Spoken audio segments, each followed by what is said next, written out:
धर्म, दानशीलता और संघर्ष की अद्वितीय कहानी। ये है कर्ण की गाथा, जो सूर्यपुत्र होने के बावजूद जीवन भर अपमान और अन्याय का सामना करता रहा।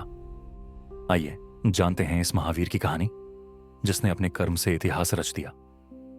महाभारत की इस अमर कथा की शुरुआत होती है कुंती के एक रहस्य से।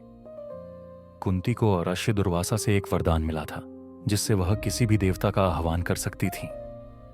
उत्सुकतावश कुंती ने सूर्यदेव का आह्वान किया और वहीं सूर्य की कृपा से कर्ण का जन्म हुआ। लेकिन विवाह से पहले हुए इस पुत्र को समाज के भय से कुंती ने एक टोकरी में रखकर गंगा में बहा दिया। उस मासूम शिशु को अधिरथ और राधा का सहारा मिला, जिन्होंने उसे अपने पुत्र की तरह पाला। यहीं से कर्ण का संघर्ष शुरू होता है। कर्ण की प्यास थी ज्ञान की, लेकिन जब उन्होंने गुरु द्रोणाचार्य से शिक्षा मांगी तो उन्हें सूत पुत्र कहकर ठुकरा दिया गया। अपमानित कर्ण ने परशुराम का सहारा लिया। उन्होंने ब्राह्मण का वेश धरकर उनसे शिक्षा प्राप्त की, लेकिन सच छुपा नहीं। परशुराम को जब कर्ण के क्षत्रिय होने का पता चला तो उन्होंने उसे श्राप दिया कि वह अपने ज्ञान का उपयोग सबसे महत्वपूर्ण समय पर नहीं कर पाएगा। यही श्राप कर्ण की जिंदगी बदलने वाला था। कर्ण के जीवन में एक ऐसा मोड़ आया जिसने उनकी किस्मत बदल दी। दुर्योधन ने उनकी वीरता पहचानी और उन्हें अंगदेश का राजा बनाया। इस दोस्ती के बारे में कर्ण कहते हैं, जो व्यक्ति मेरे साथ उस समय खड़ा था जब पूरी दुनिया ने मुझे ठुकरा दिया, उसके लिए मैं अपना सर्वस्व न्योछावर कर सकता हूं।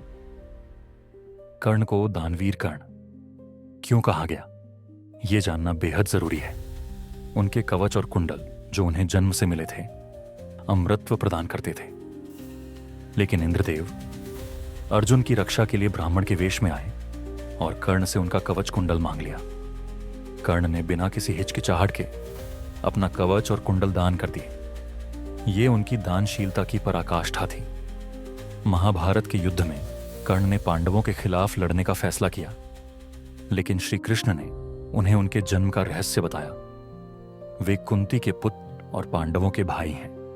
कर्ण ने कहा, मैं जानता हूं कि मैं पांडवों का भाई हूं, लेकिन मैं दुर्योधन का आरणी हूं। उसे छोड़ना मेरे लिए अधर्म होगा। युद्ध के दौरान कर्ण के रथ का पहिया धरती में धंस गया। उसी समय अर्जुन ने अपने बाण से कर्ण का वध कर दिया। कर्ण का जीवन हमें सिखाता है कि जन्म से अधिक महत्वपूर्ण हमारे कर्म होते हैं। दान, मित्रता और धर्म के प्रति उनकी निष्ठा ने उन्हें महाभारत का सबसे प्रेरणादायक पात्र बना दिया। कर्ण की इस प्रेरणादायक कहानी को दुनिया तक पहुंचाने में हमारा साथ दें। वीडियो को लाइक, शेयर और चैनल को सब्सक्राइब करना ना भूलें। अगले एपिसोड में मिलते हैं एक और अद्भुत गाथा के साथ।